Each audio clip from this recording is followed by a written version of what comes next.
बिस्मिल्लाहिर्रहमानिर्रहीम। अस्सलाम वालेकुम नाज़रीन, आप यूट्यूब चैनल देख रहे हैं। मैं इमरान खान हूं। आज फिर पाकिस्तान तहरीक इंसाफ का या पाकिस्तानियों का या अपोजिशन का एक इम्तिहान है। 8 फरवरी है। आज से 2 साल पहले पाकिस्तानियों का मैंडेट छीन लिया गया था। देखिए, पाकिस्तानियों के साथ ये वारदात कोई पहली दफा नहीं हुई। एस्टेब्लिशमेंट हमेशा गेम डालती रहती है, हमेशा कुछ ना कुछ करती रहती है, लेकिन इस बड़े पैमाने पर धांधली की माजी में कोई मिसाल नहीं मिलती। एस्टेब्लिशमेंट 19-20 तो करती रहती है, यानी एस्टेब्लिशमेंट के पास अपने 10-15 बंदे होते हैं, वो उन्हें जितवा देते हैं, फिर जिसकी भी हुकूमत बन रही होती है उसको तोहफे में दे देते हैं, और इस तोहफे के बदले में हुकूमत के साथ ताल्लुकात इस्तवार करके अपने मामलात कंट्रोल करते रहते हैं। लेकिन इस मरतबा एस्टेब्लिशमेंट ने उल्टा काम किया, उन्होंने जीतने वालों को हरा दिया। हमेशा एस्टेब्लिशमेंट डील करती है उस पॉलिटिकल पार्टी के साथ जिसके आने के इम्कानात ज्यादा होते हैं। यानी जब पाकिस्तान तहरीक इंसाफ के आने के इम्कानात ज्यादा थे तो उनकी तवज्जो तहरीक इंसाफ की तरफ थी। 2013 में नून लीग के आने के इम्कानात ज्यादा थे तो उनकी तवज्जो नून लीग की तरफ थी। 2008 में बेनजीर की शहादत के बाद पीपल्स पार्टी के आने के इम्कानात ज्यादा थे तो उस वक्त की एस्टेब्लिशमेंट ने पीपल्स पार्टी के साथ मामला कर दिया था। हमेशा यही होता है। लेकिन इस मरतबा पाकिस्तान तहरीक इंसाफ का तोती बोलता था 180 नशिस्तों पे 81 नशिस्तों पे 181 थी, ये कामयाब हो रहे थे, लेकिन 17 सीटों वाले को पाकिस्तान का वजीर आजम बना दिया। ये पाकिस्तान की एस्टेब्लिशमेंट ने इतने बड़े पैमाने पर ज्यादती पहली मरतबा की। ये पाकिस्तानियों के मैंडेट के ऊपर डाका है, पाकिस्तानियों के वोट की पर्ची की तौहीन है, और पाकिस्तानियों की इज्तिमाई दानिश को बंद कमरों के फैसलों में इन्होंने बूटों के तले रौंद दिया। पाकिस्तानियों की बेइज्जती की चंद लोगों ने बंद कमरों में बैठ के, जिनमें आसिम मुनीर साहब सरे फहरिस्त हैं।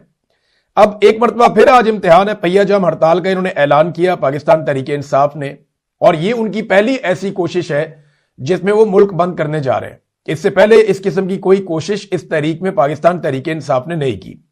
शाम तक सूरत-ए-हाल वाज़ेह हो जाएगी और मैं अगले वीलॉग में आपको बताने के काबिल होऊंगा कि पाकिस्तान तहरीक इंसाफ किस हद तक कामयाब हुई, और अगर नहीं हुई तो किस वजह से नहीं हुई, और अगर तो इन्हें कामयाबी मिलती है तो ये एक बहुत बड़ा एतमाद इन्हें मिलेगा।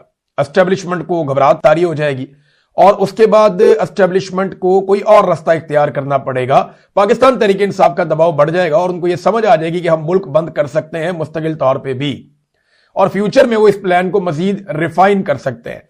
अगर कामयाब नहीं होते तो फिर इन्हें सीखना पड़ेगा, दोबारा नई हिकमत अमली बनानी पड़ेगी और ज्यादा मेहनत करनी पड़ेगी।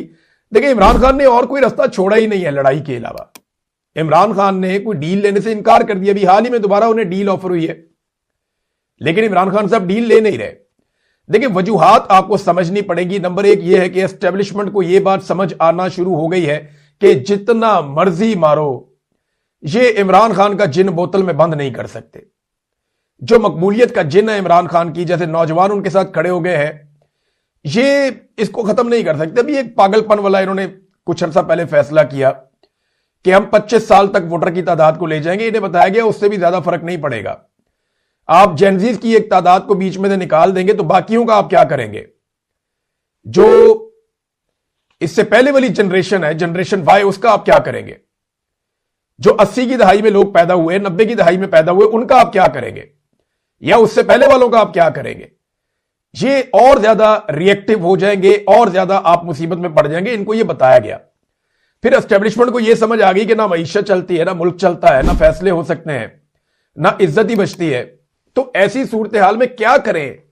तो इमरान खान को अंगेज तो करना पड़ेगा। दूसरा, देखें, एक और बहुत सीरियस इशू है जिसको हम डिस्कस नहीं करते नॉर्मली। इमरान खान ने ना रास्ता छोड़ा कोई नहीं अपोजिशन के लिए। यानी वो अगर डील ना करे तो क्या फायदा? सारी अपोजिशन फर्ज करें डील कर ले और इमरान खान ना करे तो क्या फायदा? क्योंकि इमरान खान डील करेंगे तो फिर एस्टेब्लिशमेंट जीतेगी, अदरवाइज उन्हें शिकस्त रहेगी और पाकिस्तान की अवाम जो है वो टक्कर देती रहेगी। क्योंकि अवाम इमरान खान के साथ खड़ी है, वो किसी और के साथ तो खड़ी नहीं है। इमरान खान जिसे आगे करता है लोग उसके साथ खड़े हो जाते हैं। तो एक अदम एतमाद है मौजूदा निजाम पे और हुकूमत पे, वो ठीक नहीं हो रहा मामला।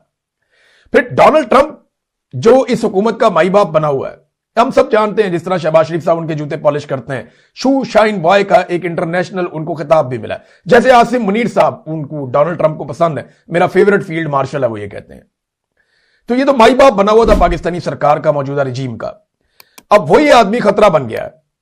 मैं कई महीनों से आपको यह बता रहा हूं कि डोनाल्ड ट्रंप से ये जिस किस्म के वादे करके आ गए हैं या जिस किस्म की कमिटमेंट्स इन्होंने डोनाल्ड ट्रंप को दे दी हैं, जैसी इन्होंने डोनाल्ड ट्रंप को यकीन दहानियां करवा दी हैं, ये कोई इतना आसान नहीं होगा उन अहदाफ को पूरा कर देना। अब डोनाल्ड ट्रंप जो है उसकी डिमांड्स आएंगी, बल्कि ऑब्वियस है कि वो आनी है, वो दबे लफ्जों में चीजें कहता भी रहता है। तो डोनाल्ड ट्रंप की बातों को पूरा करना इतना आसान नहीं। बेशक फील्ड मार्शल आसिम मुनीर का कंट्रोल बहुत अच्छा है, लेकिन सब कुछ अच्छा नहीं है। और पाकिस्तान वैसे भी एक हैरत कदा है, यहां पे कभी क्या हो जाए कभी क्या हो जाए कुछ पता नहीं होता। किस लम्हे लोग किस तरफ चल पड़े, किस जगह पे कौन खड़ा होकर क्या हरकत कर दे, ये किसी को आइडिया भी नहीं होता। तो इतना आसान भी नहीं होता चीजें करना। तो डोनाल्ड ट्रंप को मैनेज करते करते प्रेशर बहुत ज्यादा बढ़ना शुरू हो गया। इमरान खान को टैकल इन्हें करना पड़ेगा। ये जो मर्जी कर ले, जहां मर्जी चले जाएं, इनको अडियाला जेल में जाना पड़ेगा। और अब कुछ इतलात आ रही हैं मुतजाद किस्म की कि अडियाला जेल के दरवाजे से कुछ लोग गुजर के अंदर की तरफ गए हैं और उन्होंने अंदर जाने के बाद कुछ ऑफ द रिकॉर्ड बातें की हैं।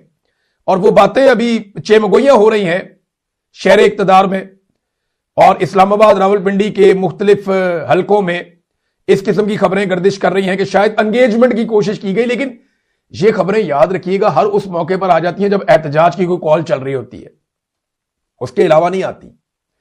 तो अगर कोई संजीदगी होगी तो पता चल जाएगा। अदरवाइज इमरान खान साहब तो डट कर खड़े हैं, वो अब तक उन्होंने एब्सोल्युटली नॉट कहा है, वो किसी किस्म की डील के लिए ज़हनी तौर पे तैयार नहीं है। नादरीन, जो दहशतगर्दी का मामला अफसोसनाक हुआ इस्लामाबाद में, उस हवाले से जो डेवलपमेंट्स हैं मैं आपके सामने रखता हूं। नंबर एक तो आपका जो इंफॉर्मेशन मिनिस्टर है पाकिस्तान का, उसने कहा कि हुकूमत के पास कोई गैब का इल्म नहीं है कि हमलों का पहले से पता लगा लिया जाए। भाई फटे मूवी, यानी हुकूमत के पास कोई गैब का इल्म नहीं है कि पहले से पता लगा लिया जाए। तो दुनिया भर की एजेंसियां दहशतगर्दी के वाकयात को होने से पहले कैसे रोकती हैं, कैसे रोकती हैं? या आपकी जो एजेंसियां हैं वो कई दहशतगर्दी के वाकयात को रोक भी तो लेती हैं, तो उन्हें कैसे रोकती हैं? क्या उनके पास गैब का इल्म है?